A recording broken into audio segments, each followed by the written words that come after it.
Okay, thank you so much for coming tonight. We haven't done this in a while, and I always get nervous. One time we had a public meeting, and there were 8 of us, and 5 of us were board members. So, thank you so much for coming. I just want to introduce our board members. Devin Pipes, he's going to do the program tonight.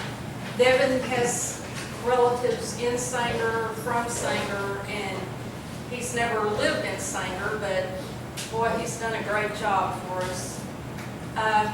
We have Linda Hewlett as board member, Betty Lou Switzer, I want to say Shirts, and Diane Miller is a board member, and me. And I know Elizabeth Higgs is here, and she was one of our original board members when the society began. Did you start in '99? Okay. So we've been going a long time. I've been involved 14 years, and I can't get anybody to take over, so I'm still here. But Devin, oh, one other thing, we have some Sanger people here. Mr. and Mrs. Sanger are here. And I just asked them, are y'all related to the Sangers? And they said, no, they didn't think so. But we're glad to have you here. We live in Sanger now. We live in Sanger. Oh, you do live in Sanger, okay. All right, well, Devin has been with us, what, about a year, a little over a year now? On the board, yes. Right. And yeah, he's been a member a long time. He kept offering to be a board member, but I thought, how could you be a board member if you don't live here? Well, I don't live here either, but but he has done so much for us, and I'm so glad you're here to hear what he's done. And the more I think about it, I hope we don't get to a point where we don't need us anymore. I mean, there's so much on the internet now that you can go in and do research about Sanger.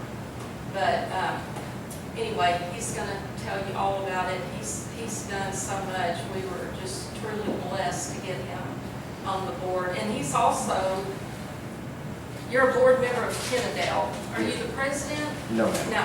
But he's done a lot with Kennedale too. He just graduated from North Texas in June with your master's degree. So we're very proud to have him. Yes. Oh. Anyway, I'm going to turn the program over to him now, and he will tell you about everything.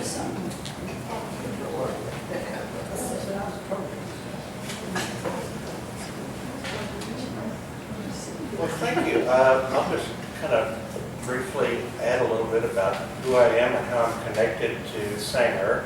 My grandmother was Marie Yates, and she was born in this area. Her parents were Charlie Yates and Carney Anthony. Her grandparents were Marvin Anthony and Maddie Amix Anthony.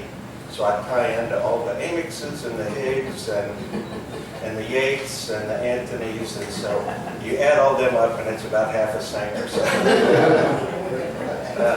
Oh, and tell them how we're related. Yes, and so through the Amix line, Grandpa William Harvey Amix's wife was Orlean Trent, and her mother was Zana Seal. Well, Zana Seal had a brother named Pleasant Seal, who was one of the early pioneers of Sanger, and that's Tona's ancestor. So Tona and I are distant cousins. Yeah. and we've been working together a while, and I told him about Pleasant Seal. I'd heard about him and kind of admired the man, and then I found out he was my 4th great-grandfather.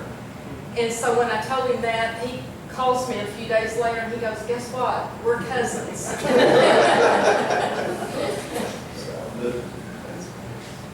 So does that mean you don't say you can pick your friends, but you can pick your family? That's right. So did everybody get one of these handouts? Yeah. Very good, okay. So this kind of outlines what I'm going to go through. And it's basically, we're just going through the website here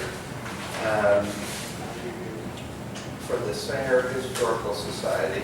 So if you scroll down on the main page,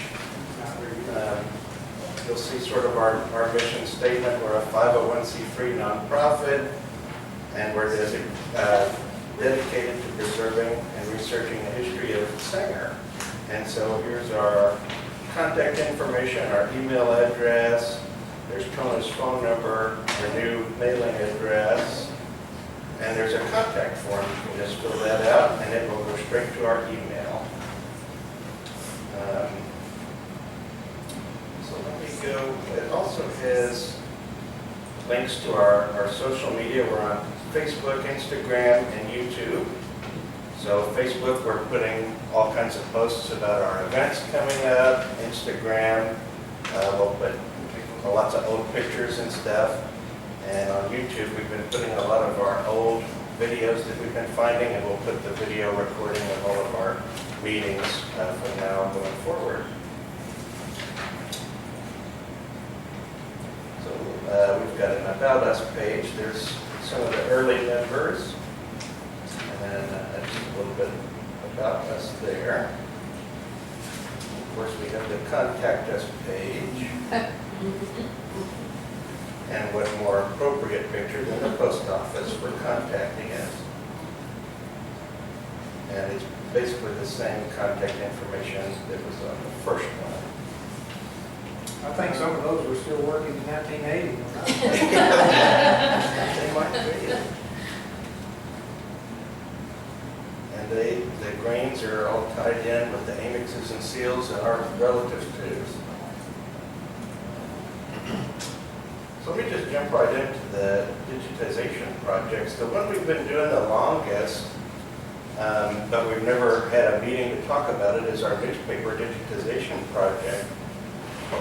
When I first came and visited the museum, I was interested in looking at the Sanger newspapers, and they had all been put on microfilm. The problem was we didn't have a microfilm reader, and the museum's only open several hours on Saturday, so you'd have so much time to get here, borrow the reel, drive down to Denton, look at it the old school way, going through the reel, and then bring it back up and have it back to the museum before they close. So it wasn't very helpful to research that way. And unfortunately, all of the original papers were destroyed when the library flooded. So all that we had was the microfilm. And thank goodness we did have that. So I knew about the University of North Texas Portal to Texas History, and they started a newspaper digitization program. And basically you apply for one of some various sort of grant to try to get funding to digitize them. So through the Talker Foundation, which helps libraries and cities of a certain population that have newspapers that have to be older than 1965, which ours were. I mean, it goes beyond that as well, but so we qualified for this Talker Foundation grant, and me and Audrey Toll wrote the grant for that, and we got, I think it was somewhere around $15,000, $16,000. And so the University of North Texas has had the microfilm, and currently they have 2,276 issues online and searchable. And they're adding more. So they had a certain amount of time to get everything before 1965 done and online. That's what Talker paid for. The agreement is that the second half is done by UNT whenever they get to it within so many years. So they're still working on that. They've told me that they've scanned all of the reels and they've got them on hard drives, but when they scan it, it's just one big long image with page, page, page, page, page. So they have to have students come in and crop each individual page and straighten it and then they run it through optical character recognition so that it's actually searchable. And they put all of that online once they have so much ready in bulk. And between COVID hitting and the library having multiple renovations and causing their digitization unit to move up this floor and down this to the basement and back and forth, they've had all kinds of problems, but they are working on it and they will continue doing so. And we continue to find some physical issues that aren't part of the microfilm. And so we can give them those and they can supplement what they already have and add those to the project. I'd like to say something. The city calls every once in a while and needs information. And a couple of years ago, Stephanie in the office called and she said, do you know when the first Christmas parade was in Sanger? And I said, no, but I bet I can find out. I got on the UNT portal, got the Sanger papers, put Christmas parade, did a search. Every paper that comes up that has Christmas parade, you know, I worked backwards to go see how far back and found the information. It's a great searching tool. You can put your name in and every paper you were in pops up for you. It's a great asset. So when was the first Christmas parade? Huh? So when was the first Christmas Oh, parade? I knew you were going to ask that. Well, we'll look it up right now.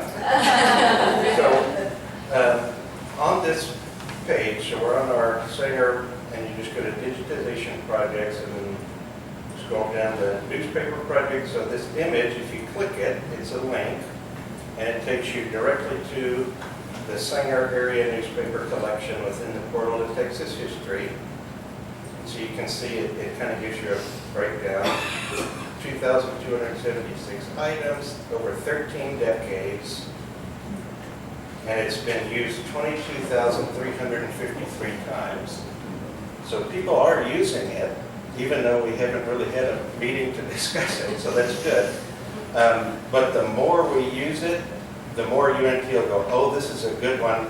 Let's hurry up and finish the rest of them. So I want to encourage everybody, go and look it up, look something up, you know, every day. Go and see what you can find. What happened in the news however many years ago. And it doesn't take that long, and it makes a big difference. They'll see that, and our numbers will go up, and they'll hurry up and get it finished. So, I don't think you can do first Christmas parade though.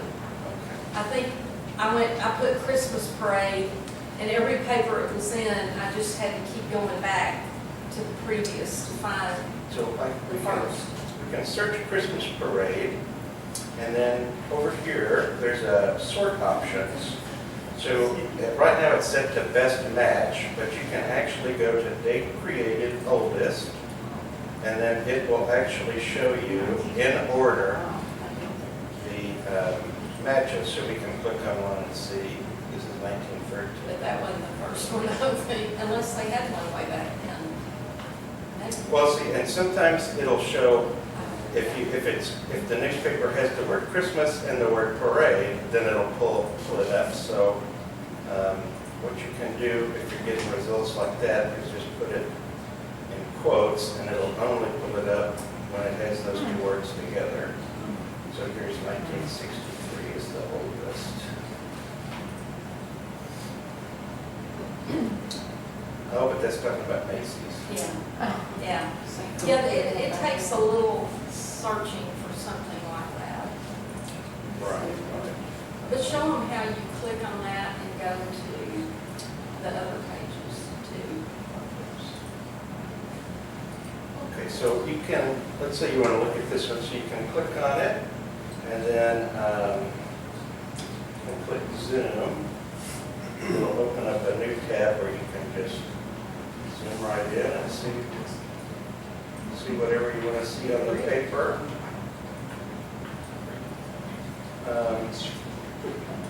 Now, the tricky part is printing what you want. So you go to print preview, And what I do is I will zoom out because it doesn't show you the whole preview. Now you can see kind of the whole window that it's going to print. Let's say I want this one that's the electricity fails. We don't want this. Some things will never change. So you can print that, and then it'll have the exact citation information at the bottom, which paper it came from, what page, so you can keep track of where it came from. And then you gotta kind of zoom back in so you can see what you're doing when you go back. But, let's see, does somebody have something they'd like to search for? When it turned into the Sanger Courier from what it is now. Ah, okay. It is now the Sanger News. What is it now? And I should take the opportunity to thank Blake Lemons. Without his say-so, we could not have done this project. He had to sign over the rights for the Sanger Courier and the Sanger News, and the Sanger News especially. I went to his office and he spent several hours giving me digital copies of all of the more modern newspapers, and he still allows me to continue to take the current digital newspapers and hand deliver those to UNT. So without him, the project would not have happened. Let's see. Let's match.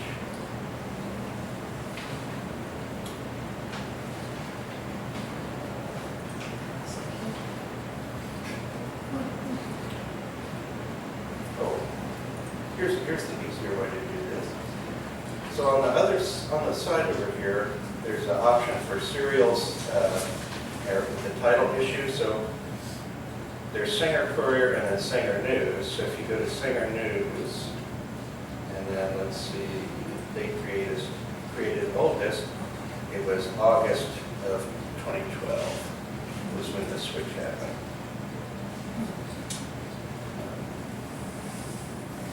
And so since those are all digital, they are in full color, whereas the microphone is in black and white. And it has all the pages in the Yes. paper too. So yeah, when you go in, you can view it, and there's arrows. You just click to go to the next page.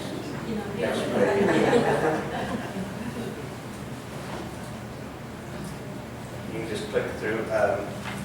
So I mean, Blake has all the digital ones of the Sanger News on his website, but there's no way to search through all of them, and that's what's provided here.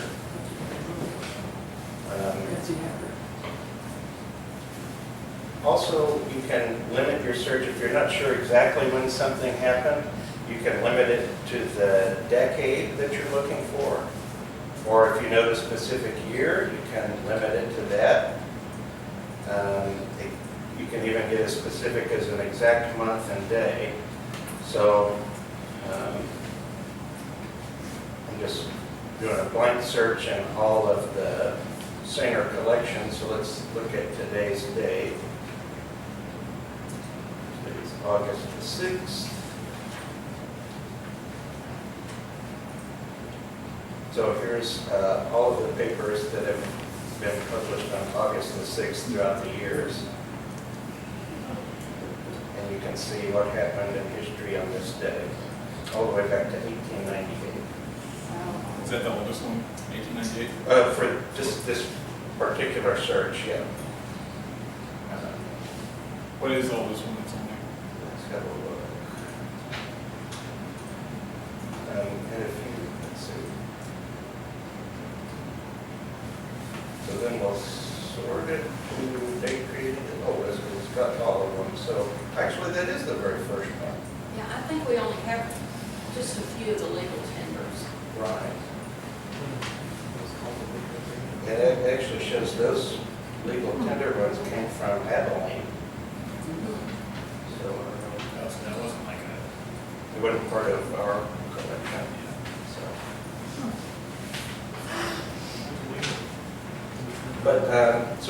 on the paper, I mentioned, you know, you want to search different ways, different, you know, the names come up differently. So if I've got an example for William Harvey Amix, you want to search W.H. Amix, all of those different variations of the name. His wife, you'd search Mrs. W.H. Amix because they wrote it like that a lot of times in the paper. So, and you can try it with quotations, without.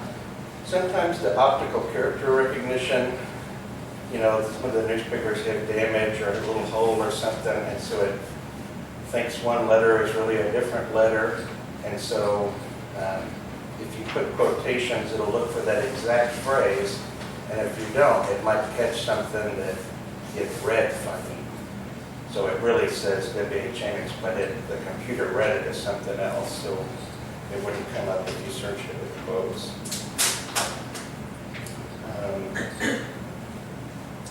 Does anybody have any questions about the newspaper portion? Okay. I want to tell you about something else we did. Carlos, he was asking me earlier if there were some old records and stuff from the city that had ever burned or anything like that. Well, we had some boxes in the museum that were old city records, and the cover on them looked like they'd been through a fire. They were kind of burned and stuff. So Tona and I went and saw the county clerk, and she agreed to accept the records and to pay to have them all rebound, scanned, and made available for us. So she's going to give us scans of all of those, and the county's going to cover that. So that'll be really cool. It's birth and death records dating back to 1913, and so it was really nice of the county clerk to do that for us. Devin has a lot of connections. That's right. Yeah.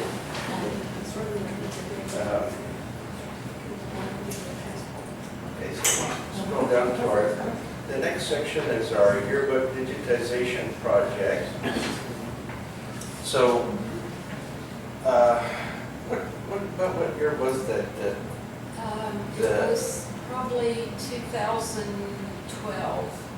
So in about 2012, sent, I guess, about 60 or 60, I don't know, because I think we did a couple of them, but about 60 or so yearbooks to this place in Oklahoma. It was the Oklahoma prisoners, and they were doing, they were learning a trade skill so that they could be rehabilitated and that sort of thing. So the idea was that they're running a scanner, and their business plan was to scan yearbooks for free, and they would do so many per round, and they were hoping for more digitization stuff, or you give them a good word and whatever. So they did that many for free for us, and they had to shut down. If you want to know why, ask later. But anyways. They had access to the internet. Yes. And they should not have. But we got ours done, so. Right. But so now for the rest of the yearbooks that haven't been done, we're having to find somewhere else and find funds to do that. So, and we've kind of had these that were done on discs, and we hadn't really done much with them. We did, so I was telling Tony, I said we could take these and put all these individual scans of the pages for each yearbook together in a PDF, and then run the optical character recognition and make them searchable. And we could put them all on a thumb drive, and say for a $20 donation, you can have 67 yearbooks worth of Sanger history. And so we've got those to offer tonight, and we even had them made on a little custom thumb drive that's got our new Sanger Historical Society logo and the Sanger School District logo. And we have to thank the Sanger ISD superintendent and assistant superintendent. They agreed to allow us to do this, and they're being very supportive of our project to scan not only all of the high school yearbooks, but every school in the school district. We want to preserve all of that history from Sanger ISD and make it available. So the $20 for this is going to go directly, all the proceeds go directly towards funding more yearbooks to be scanned. As a matter of fact, I brought these to show you.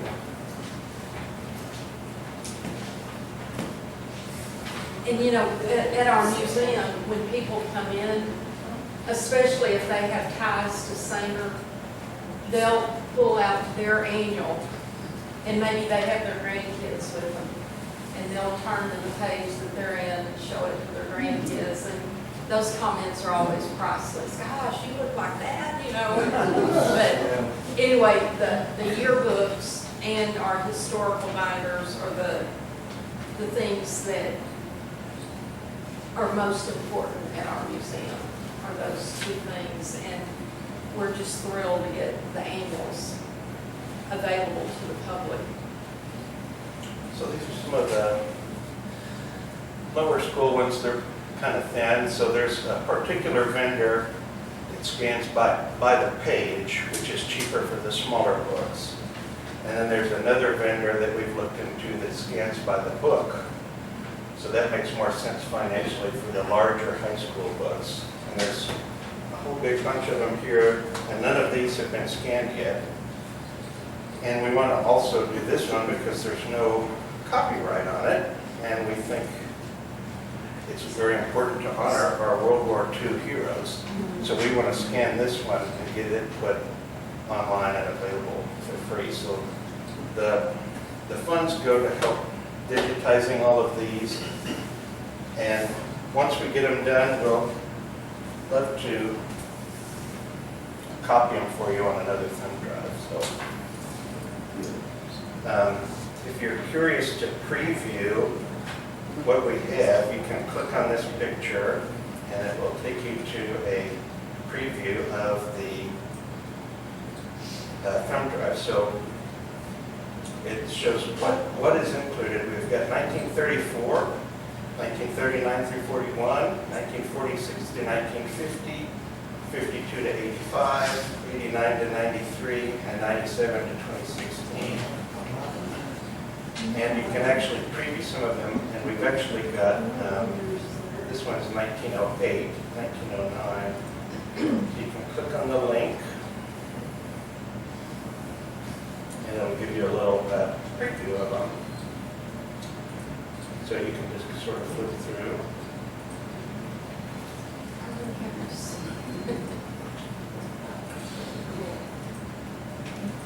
So those are the years that are on the thumb drive that we're getting now? Yes, ma'am.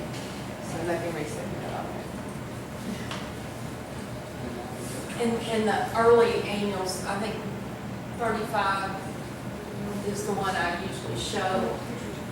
You know, they didn't have printers like we do now, and they actually would have a picture, and they trimmed the picture and glued it inside the annual. So the annuals are actually the real pictures in there. Of course, you know, the population was very small, and I don't know how many were in school at that time, so they couldn't have had as many annuals that are sold nowadays.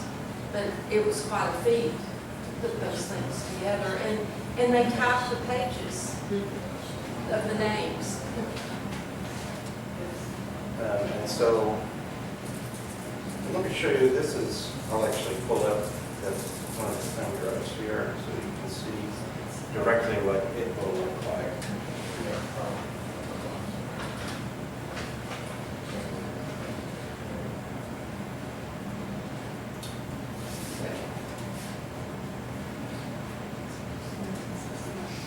Do you have listed somewhere what you have but just haven't gotten scanned yet? Or is everything that you've got on here? No, we have a list of ones that we have and haven't scanned, but I don't know that we've published it.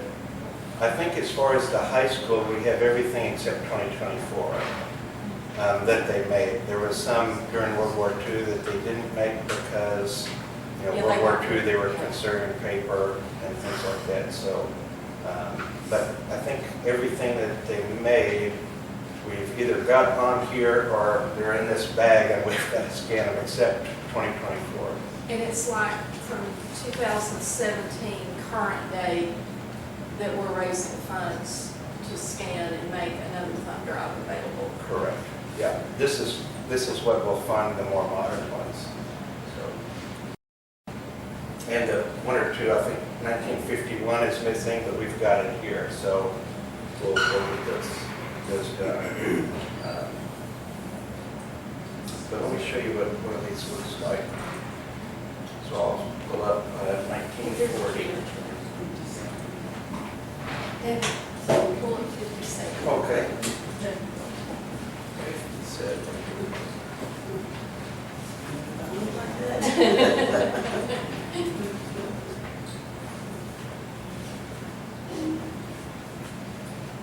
Remind me of your maiden name.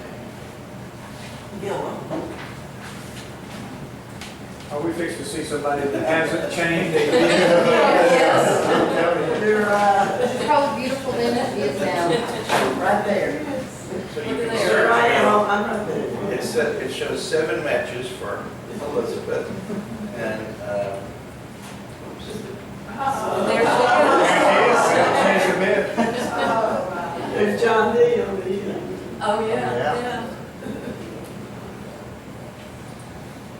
so There you are. Yeah. Looks the same.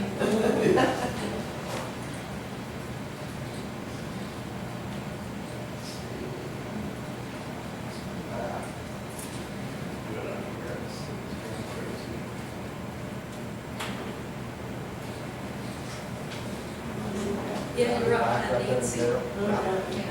You had- yeah. Is that Mr. Banks? Yes. Yeah. I just said, I think it was 3 hours ago.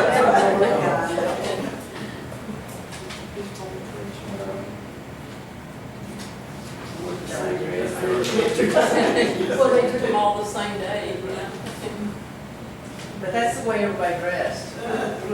And Everybody's I dressed. remember when you were in school every day. Where are you Yeah. in this? I swear we wore those. Second from left, top row. Yeah, yeah. Yeah. I think we wore those uniforms. For sure we did.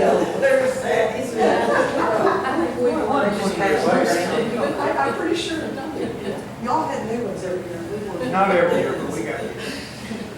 So if you're like me and you're related to half a singer, you'll go through these and find a relative in every single yearbook like I did. Devin, can you search a name across all the years, or you have to go book by book? I think it's pretty much book by book, but we Okay. can try it. What do you want to try? I heard it. She'll be in the She like library. to never got out of She'll high be in the school. library. Except she can hit. Yeah, Yeah. it won't do year by year, but it's real easy to just pull a year up, search, Right. Okay. and then it'll pull them right up. Yeah. Yeah. Your sister was gone. I was in the second grade. This is when you open this up at 9:30 at night, and at 2 in the morning, you're still in. Yeah.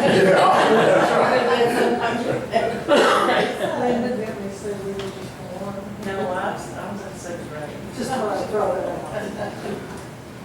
So anyway, this is basically what the yearbook project looks like.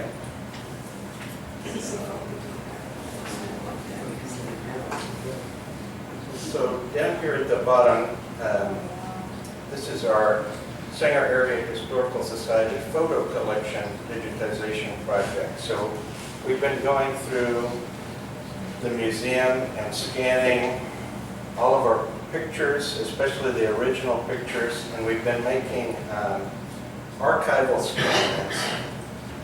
And an archival scan, the idea behind it is, let's say God forbid there's a fire at the museum and everything burns. If you make an archival scan, the scan is so high quality, and it's an uncompressed TIFF file is what it's called. Mostly pictures are JPEGs and they're compressed images, and so you lose details. If you try to zoom in, it looks fuzzy, and you'll never have as good of a print as the original. If you take an archival scan, you scan it and it's a huge file, but you can zoom in and see lots and lots of detail. And you can see everybody's face. Of course, what we want to do, part of it, not only to preserve the pictures, to make sure that we don't ever lose them in case of an accident, but it also means that we've got a digital copy of them so that we can easily share them, right? And another added benefit, especially for these old school pictures, we want to post them onto Facebook and try to get help from the community to identify them, because a lot of these pictures, we know kind of what year it is, but we don't know who any of these people are. And maybe you can recognize somebody, maybe not, but we want to get them out there so everybody can have the opportunity to try. Our project's kind of at a standstill. We're waiting on a couple of other institutions that have some of the real old ones, and we kind of want to go in date order, because those are the ones that'll be harder and harder to identify, and we'll work our way towards the more modern ones. But some of the other institutions that have some of the really oldest ones are taking a little bit of time to get those to us, but we really appreciate their help in doing that, and they're not charging us anything, which is very, very nice. So, but we're working on these. We've got, I don't know, thousands. I think I've got thousands of pictures. I was trying to think, what did I forget to bring tonight? I was going to bring the hard drive and show all these pictures that I've been working on scanning, but and eventually we kind of want to get all of the binders and things scanned. That way we've got them just in case something horrible happens. We don't lose all of that. But we never want to lose our original stuff, so we hope not, but we prepare just in case. I wonder how many kids are barefooted. All of them. Shoes, but There's the rich kid. yeah. Oh, he got tired. We got some pictures, and I think it was from a maybe 1888 picture of the kids in front of the school. And we had a picture, but it came from the newspaper, and we didn't know where the original was. But it had the names, and it had Carl Batis, which was my grandfather. But you couldn't really tell the faces of these kids. And so we ended up getting this picture, and I think it was Carlos's sister-in-law, Alice Madden, had passed away, and her daughter brought some of these pictures, and you can see.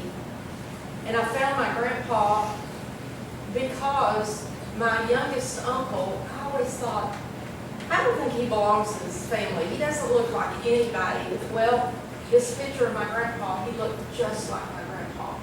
My grandpa was probably 8 or 9 in this picture, but I could see his face close enough, and I knew he was in that row. And so now I know it was my grandpa's son.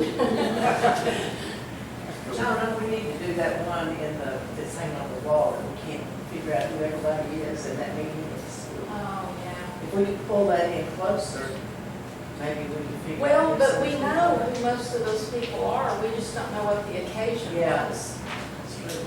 It was the new cafeteria at the school. It was opened, I think it was in September of '48. Billy Ezel's father and Billy were in this picture. Billy's father passed away in June of '50. So we knew from September of '48 to June of '50 was when the picture was taken. But it was some of the leaders of Sanger.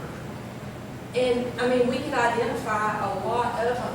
but we've never been able to figure out what the meeting was.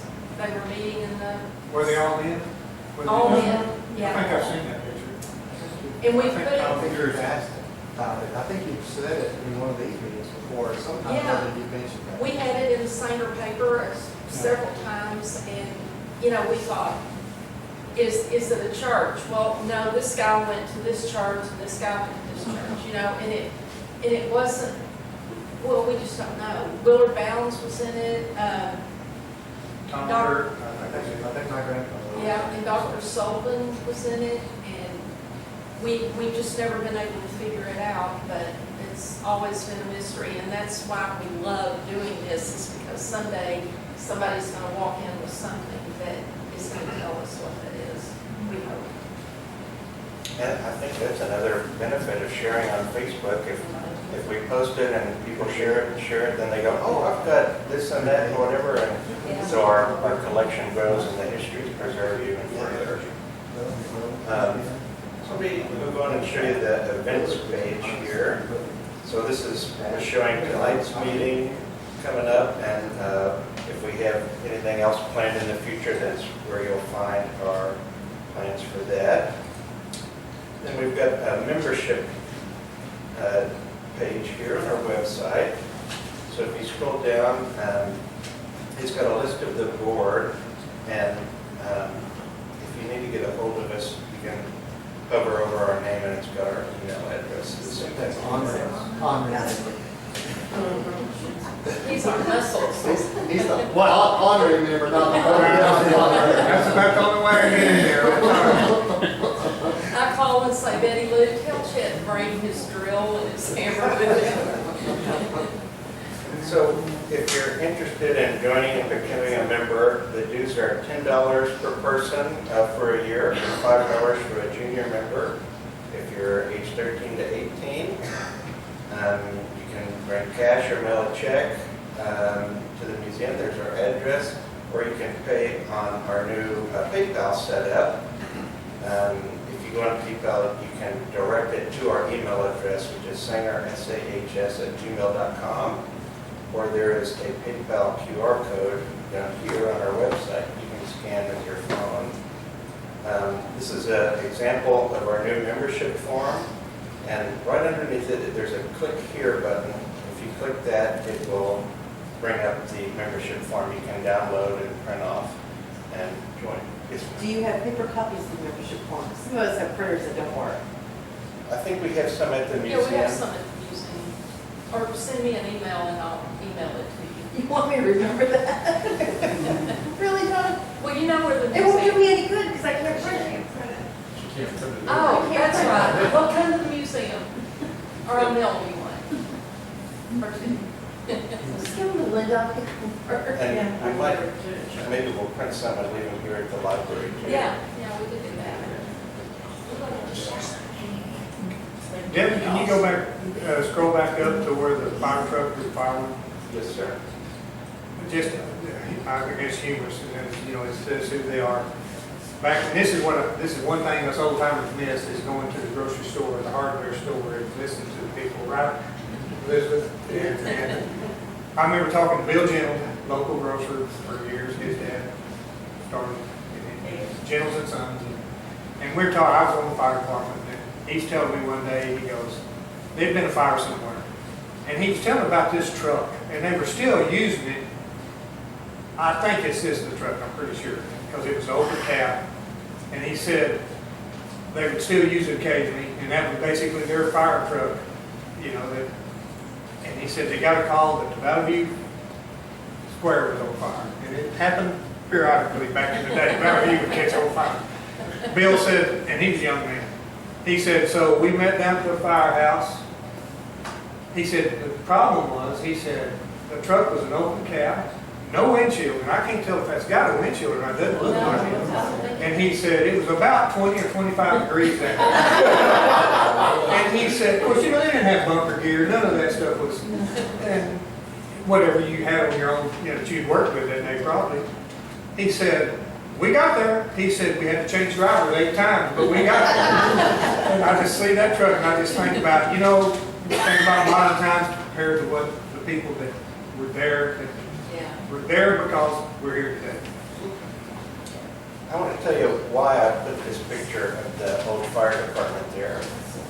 Because, the reason I put it there is because the way I see the Historical Society is we're a group of volunteer firefighters. There's a fire going on. History's being lost every day. And we're the firefighters trying to save what we can. So that's that. If you're a member, the $10 a year, that's going to help us pay for our binders, our sheet protectors, everything that we use to preserve the history. The little costs add up, and we every now and again have some larger expenditures. The printer goes out, or we're do a big digitization project or something like that. So even if you don't have time to volunteer and stick with us, just being a member and doing the $10 a year really helps. And we have to thank the city for the museum. When I first came to the group in 2008, our museum was in this closet, this side of the closet. We only had half of the closet. They did let us keep a computer in that room back there, and now the binders were out in the main area. But when the building became available, I asked Mike Bryce, and he said, well, I think we're going to use it for something else. And then about a year later, he called and he said, would you like to have a building for a museum? And I said, yes. And they pay our electric and water, and we're just so appreciative because we couldn't afford to be in another building and pay rent, pay utilities and all that. So we're very appreciative to the city. Absolutely. And as Tona mentioned, I'm on the board of Kennedale, and I kind of mentioned our arrangement here to the president of Kennedale. And so we had a meeting about a historical marker we're about to unveil soon. And the mayor was there, and she goes, Carol, you meet the mayor. She goes, tell him. So he loved the idea. I've got a meeting with him on Friday, and they're trying to get us a space in Kennedale. Wow. We'll finally have that. So you're Singer's an inspiration to other towns. So let's see. So if you're ever wondering what exactly do we have in the museum, do we have any research on this topic or that topic or this family or that family? We've got a page here on our website for the museum collections. So if you scroll down, it shows the family history books that we have available, and it's got all of the different family history books listed. And there's a few of them that if there was no copyright, or if we were able to get a hold of a relative of the author and get permission, we've been able to actually make a couple of them available online so you can research from home. So this one is the Amix and Allied Ancestors book by my cousin Gloria. And so if it's underlined, it's a link, and you can click it, and there's the Amix book, and you can flip through it, and it's searchable. So we can search for pigs, and it'll take us right to all of the pigs.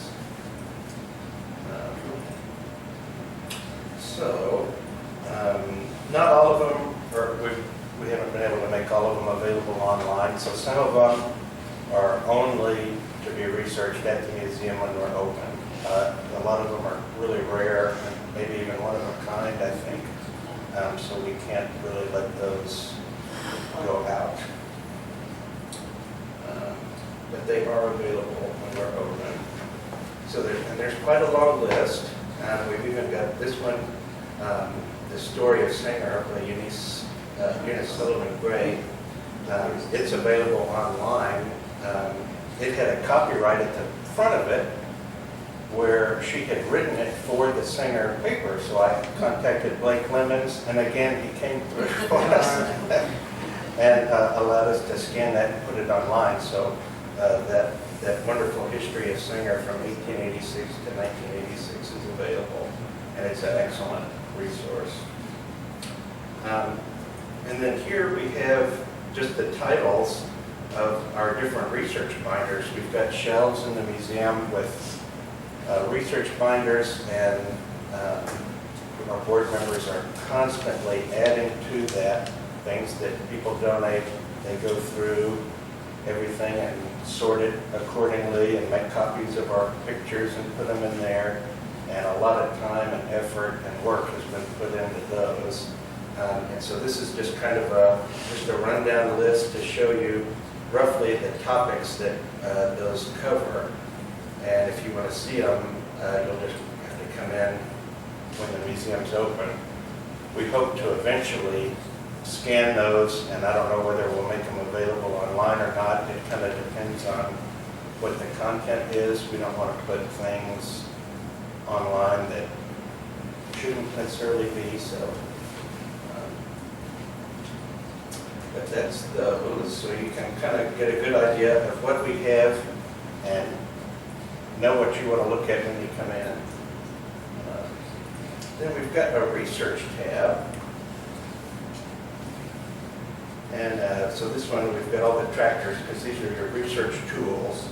And I want to point out, when I first saw this picture, we have it in our book, I thought it was the front, and then I thought, well, what is that building by? The park should be there. Well, then I realized this is the side of the old General Hardware. And the building behind, that was where McDaniel Grocery Store was, which now is going to be the New Mexican food place. So this is kind of, if you're interested in doing your own research into things, these are some useful links.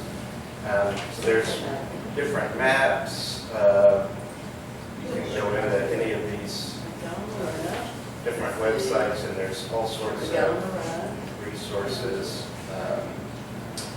Local news, there's a link for the current Sanger News, the current Denton Record Chronicle, different online repositories that have things related to Sanger. The UNT portal to Texas History not only has all of the Sanger newspaper collection, but there was a Rescuing Texas History grant where we had about $1,000 worth of pictures scanned and that are on there as well. And they've been adding all of the Denton Record Chronicle papers little by little, so some of that also covers Sanger. The Handbook of Texas Online covers a lot of general history of Texas. The Texas State Historical Association's got a lot of good resources. The Library of Congress digital collections, if you go there, you can find the Sanborn maps.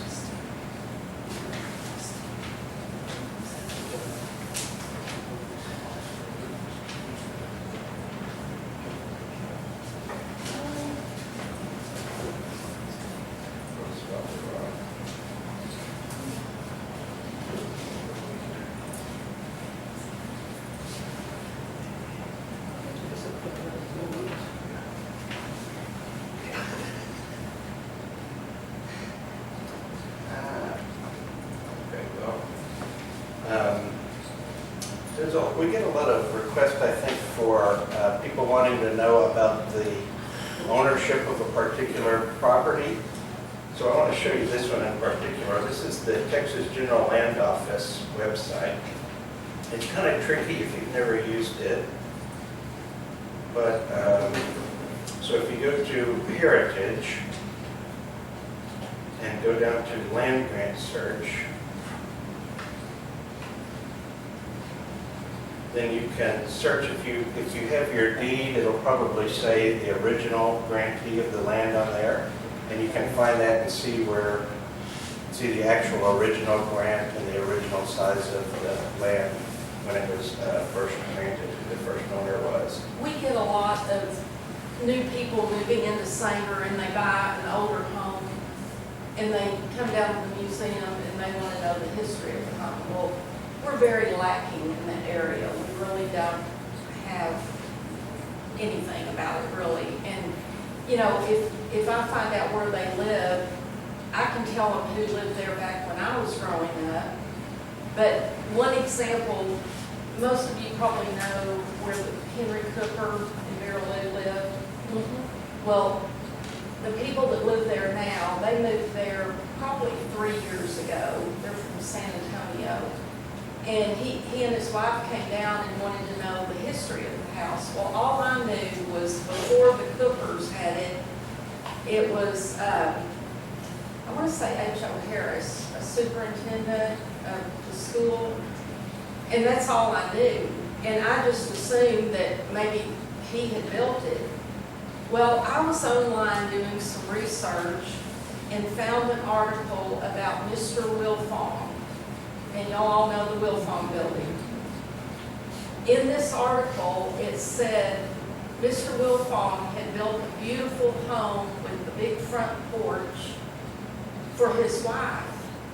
And it was on Bolivar Street. And I'm thinking, you know, there's a few houses that do have front porches, but that house especially, it went all the way across the front. So I called Adeline Fuquay, who turned 100 in October. I called her and I said, Adeline, your mother was a good friend of Mrs. Wilfong, right? And she said, oh yeah, that is, and she used to go over and visit her all the time. And I said, well, where did she live? And she said, oh, her husband built her a fine home there on Bolivar Street. She said, you know, I think the Coopers owned it in later years. Well, that was another example of running across this information. So now I know who built that house was Mr. Wilfong. Now, they didn't stay in Sanger very long. Mr. Wilfong decided he would be better in Gainesville. So he sold it to Jess Smith, who operated forever, and Mr. Wilfong went to Gainesville and didn't make it up there. He had to close his store. He should have stayed in Sanger. Yeah, that's not a happy ending. I said he didn't have a happy time in Gainesville, right? Right. And I don't know if there were other businesses that were in competition. Yeah, I've read the story. It's, And Gainesville was probably bigger than Sanger. yeah. So can you search, like, when I look at the old maps, I can see like the survey, who originally surveyed that land, can you search that on So, that? yes, if you don't have the deed with the original grantee, but you know where the land is, so Right. then instead of heritage for the land grant search, you go to land, and you go to this GIS maps and data. Okay, and when you click on that, you'll just go to this first one, land and lease mapping viewer. It takes it a minute to come up, but we'll get there.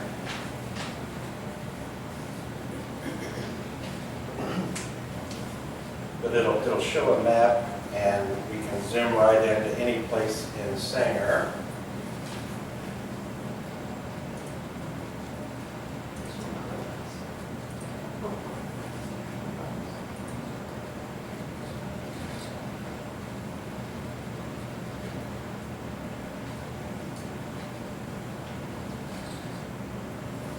Oh, wow. So it'll actually show exactly how the original land was divided up, and it shows the names of the original owners. And so you can click on any one of them. Good. Well, anyways, if you know the name, then you can go back to the grant search, and you can pull up, and the General Land Office has done a fantastic job. They've scanned all of the land grant records, full color scans, and made them all available online for free for the whole state of Texas. I'm truly impressed with them. They were doing it way ahead of all the archives and everything else. When everybody else was scanning black and white, high contrast, they were making real nice color scans and making them for free. So, as you can see, there are different options for, you can search a specific address and find where it is, or You could put a street address? Yes. Really? And find it, but it does show all of the original surveys and everything there. And that's all on that thumb drive? No, this is online. Oh, shoot, I was gonna say. Yeah. Worth more than $3. No, this is all on the internet. In that sheet you Yeah. got, it shows you how to go to it. Okay. As a curiosity on your Wilfong statement, so Cooper's owned the house that the Wilfongs own. Uh-huh. Bo owns the Yes. Wilfong building. Right. Bo Cooper owns the, Right. isn't that interesting? Yeah. That's kind of just totally, Yeah, it's circle. just kind of the thing of the time. That's Yeah. interesting. It's pretty cool. So that was the Texas General Land Office, because Texas is special and has its own land office, because it was its own country, and it retained all of its land. But the United States has its own separate one. So if you're doing research in places like New Mexico or some other, Alaska or something like that, it has all of their land grants. So, because, we all came somewhere before Sanger, so if you're doing research, that's one option there. The Internet Archive, if you're looking for a website that no longer exists, it's possible that it's on the Internet Archive. There could be something related to your ancestor or the Sanger, and they have a lot of digital books that you can search through full text that way. Is it because it's inactive, or they no longer? They may not pay for it anymore, but somebody did an archive of the website, and they're always doing that now. And you can actually, if there's some obscure website that's got something you want to save, you can actually go on and tell it to save that website, and it will archive it so that you can always have a copy of it, even if it shuts down. Is that just, like land grants and stuff or anything? No, this is anything. This is just a bunch of different resources that I've listed on the website if you're doing research. So it's called the Wayback Machine if you're looking at for old websites.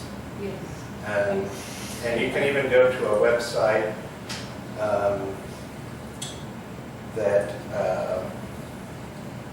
let's say it still exists, but you can go to a previous edition of it.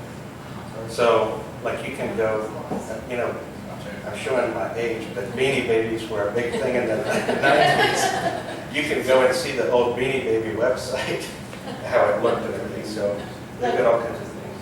Clear Creek Watershed Authority used to have a website. It's now defunct. Can I go on that and find the old website? Probably. If you know what the address was, chances are it's on there. And like I said, if it's not on there, you can, there's a link called Save, it's called Save It Now. Well, if you just search on Google Internet Archive Save It Now, you can put a link in there and tell it to archive it, and they'll add it to their archive. And that way that website will be preserved. There's a link just to Ancestry.com. Of course, you have to have a subscription for that. FamilySearch.org. Are y'all familiar with FamilySearch.org? Is anybody on it? No? I've used it. You've used it? Well, it's a great resource and it's free. It's through the Mormon Church. They've got lots and lots of records. So you just create a free account. I'll sign in and kind of show you what it looks like. The way it works is a little different from Ancestry. Ancestry, you have your own tree that you build, Right. and it's separate from everybody else's. FamilySearch.org, the idea is that you tie yourself into what they call the one world tree. So anybody it's one giant family tree and anybody can edit it. So, sometimes the information's a little iffy if somebody gets in there and edits things wrong. But if you can tie yourself in, and so I'll show you, this is my tree. I'll show you, this is my family coming up and saying all the Yates and the Amixes and everything. And there's all the way to Zana Seal.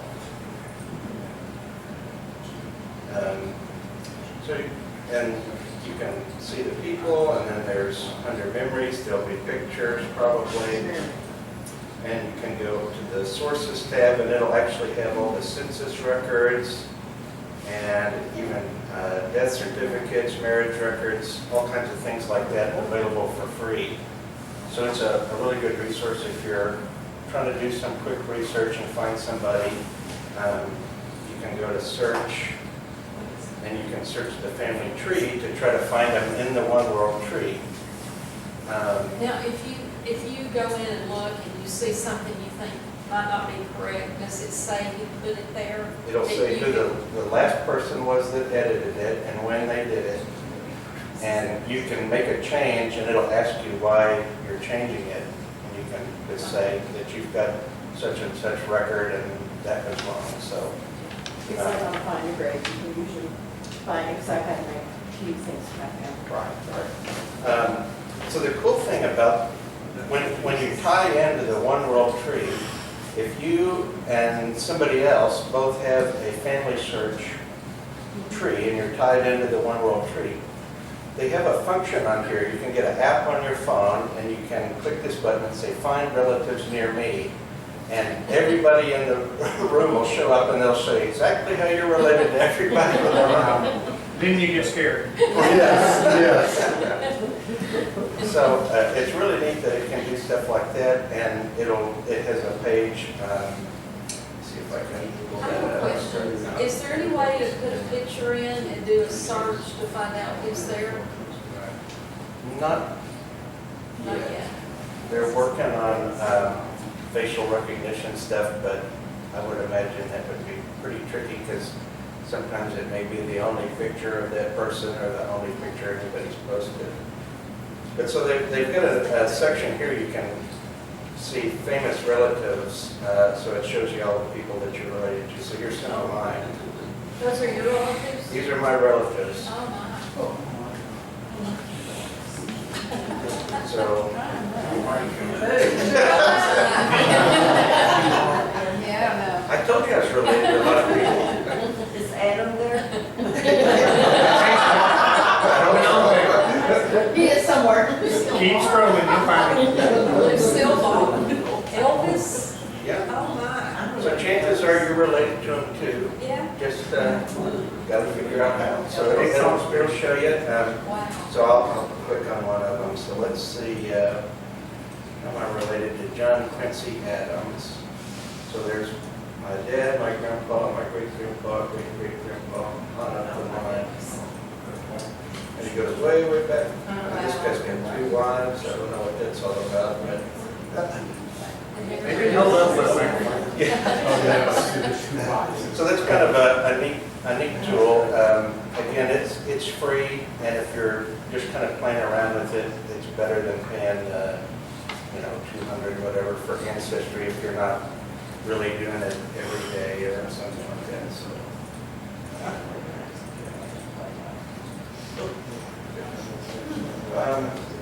Here's something interesting. This is the Texas Archive of the Moving Image. This was started by Governor Greg Abbott. They're based out of Austin, and what they're doing is they're going around all over the state of Texas and collecting movies and films, and they're digitizing them and making this big archive online. Part of the way they do that, they have what they call their film roundup. They usually do it twice a year, and each person can submit for a film roundup at least once. And it's kind of limited how much you can send. It's so many videotapes or however many reels of like 8mm film or whatever. But they scan it and digitize it all for free. The only thing you have to pay is to mail it to Austin. They mail it back, and you pay for the drive that they'll put it on. But they will digitize your home movies free of charge, which would otherwise cost hundreds of dollars. Where is this? It's called the Texas Archive of the Moving Image. There's a link on our research resources on our website. Do they do audio recordings too, you know? If the video has audio, If not, they do that, it but would just be like old radio shows. if it's audio, no. And they won't do anything that's copyright, so it has to be like home movies. But they'll do it, the only stipulation that they say is if there's something of historical interest in your videos, they want to keep a copy of it. What they do, they have like big events, say they're celebrating something at the Alamo or the anniversary of, what was it they did recently? Some deal that they had in San Antonio. And they had gathered up all of these different home videos of people that attended that event. And they actually had QR codes all around where you could actually go and see where all those old videos were filmed. So you do the QR code and they would show you the video from, 50 years ago or whatever. So it's really a neat program. Their scanner for the 8mm, they're using a laser graphic scanner, which is the same kind of scanner, the same brand that they use to scan the Wizard of Oz for the 4K restoration. So they've got it's really good quality, and they clean it up for you, they send it back nice, they do a top-notch job. You have different things, like, we have an old 8mm thing of like the Sanger Church of Christ came on that, and then there's some other family stuff on there. You send them the whole thing, or do we have to just cut out? No, you send them the whole reel, as long as their stipulations is either it was filmed in Texas, or it was filmed by Texans, or it's got something to do with Texas. As long as it's got something to do with Texas, they'll do it. And so It can be you're a Texan on vacation elsewhere, they'll do it. So if you're sending it in, you're really giving them the right to pick some of it out and keep them. Yes, and you can specify if there's something that you don't want. There was, I'm going to get in trouble with my family, but my grandma had some with my grandpa naked getting out of the shower. I'm like, don't put my grandpa's butt on the internet. So that they'll respect your wishes. The Texas Women's University, they've got their women's collection. That's where they've got the Eunice Sullivan Gray collection. So there's a lot of Sanger stuff there. I went and looked through quite a bit of it. It's a treasure trove. Here's a link for the Sanger Public Library, the Denton Public Library. The Fort Worth Genealogy, History, and Archives has tons and tons of books on different locations and families. The same thing with the Dallas Public Library, the Dallas Historical Society. We have our own branch of the National Archives here in Fort Worth, where all the records for Texas, Oklahoma, I forget which all states are included, but it's our kind of southwest region. All those records are right here in Fort Worth. So that's a good resource if you have any research needs that involve national records. If you have family down in Tarrant County, there's a link to their archive. The UTA Digital Gallery, they're adding all of the collection from the Fort Worth Star-Telegram. So if there's something of interest there. The Texas Baptist Historical Collection has tons of information on Baptist churches all over Texas. It used to be in Fort Worth, they moved to Waco, and you can't go in person, but if you email them, they'll do some research for you. The Denton County Clerk's Office, that's a link to their website, the District Clerk's Office, and the Denton County Office of History and Culture. And I don't know if they're in office or not. They're not, because they've got all that work being done in the courthouse, so I don't know. They had something in the paper that makes me think they might be back. Okay. Yeah, because they had something on their website, on Facebook about school starting and stuff like that. Yeah. Good. I think they might be Maybe back. they are back, but Yeah, the county clerk's office, the district clerk's office, you can always reach out to them. They've got a lot of records in the county clerk's office and down in the basement in the records area. They've got, I don't know how much of it, they have some things online, other things you have to go in person to look at, but I've found them to be very helpful to me, and they always bend over backwards if I ask them for something, so really appreciate them.